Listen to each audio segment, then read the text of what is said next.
January 5th, 1943, Tuskegee, Alabama.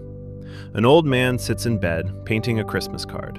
The message reads, "Peace on earth and goodwill to all men." He will not finish it. He will be gone before morning. This is where the story ends. Let me tell you where it began. He was born into slavery around 1864 on a small Missouri farm owned by Moses and Susan Carver.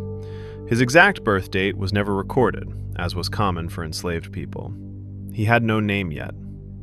Then raiders came. They took his mother into the night. They took him too. Moses Carver sent a neighbor to find them. The neighbor came back with only the infant, traded for one of Moses Carver's finest racehorses. His mother was never seen again. Moses and Susan Carver raised him as their own. They gave him the name George Washington Carver. From the earliest age, something extraordinary was clear. Every plant he touched thrived. Neighbors began bringing him their sickest plants. He would examine the soil, the roots, the light, and tell them exactly what was wrong. They called him the plant doctor. He was 8 years old. No school in the county would admit him. Not one. He left the farm to find an education.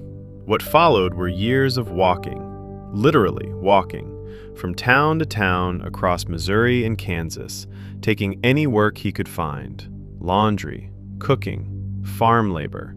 He was rejected from school after school because of his race. He spent nights in barns, in fields, in whatever shelter he could find. He did not stop. He eventually earned a place at Iowa State, becoming their first black student, their first black graduate, and their first black faculty member. He was 30 years old before he had a degree. He had been trying since he was 10. In 1896, Booker T. Washington, founder of the Tuskegee Institute, wrote to him with an offer.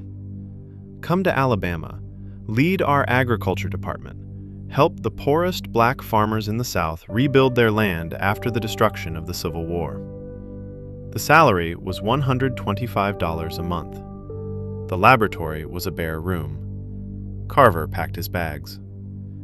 He arrived in Alabama and looked at the exhausted, depleted red clay soil and saw the most interesting scientific problem he had ever encountered. The South's soil had been destroyed by generations of cotton farming, a single crop that strips nutrients from the earth. Carver's answer was radical: rotate with peanuts and sweet potatoes, which restore the soil. Then he solved the next problem. Farmers now had mountains of peanuts and nowhere to sell them. So he spent years in his laboratory discovering what a peanut could become. By the end of his life, he had developed 325 products from the peanut alone: peanut oil, peanut flour, peanut milk, soap, cosmetics, dyes, plastics, medicines, paint, ink, paper. He transformed a crop into an industry. But Carver understood something most scientists never consider. A discovery in a laboratory means nothing if the people who need it cannot access it. Many of the farmers he was trying to help were too poor, too far away, and too busy to come to Tuskegee. So Carver built the Jessup wagon, a horse-drawn mobile laboratory that he drove from farm to farm across Alabama, demonstrating his techniques directly in the fields. He brought the science to the people, not the other way around.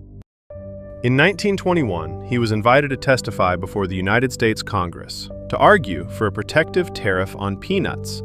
He was given 10 minutes. He arrived in a slightly worn suit he had refused to replace, carrying a box of exhibits.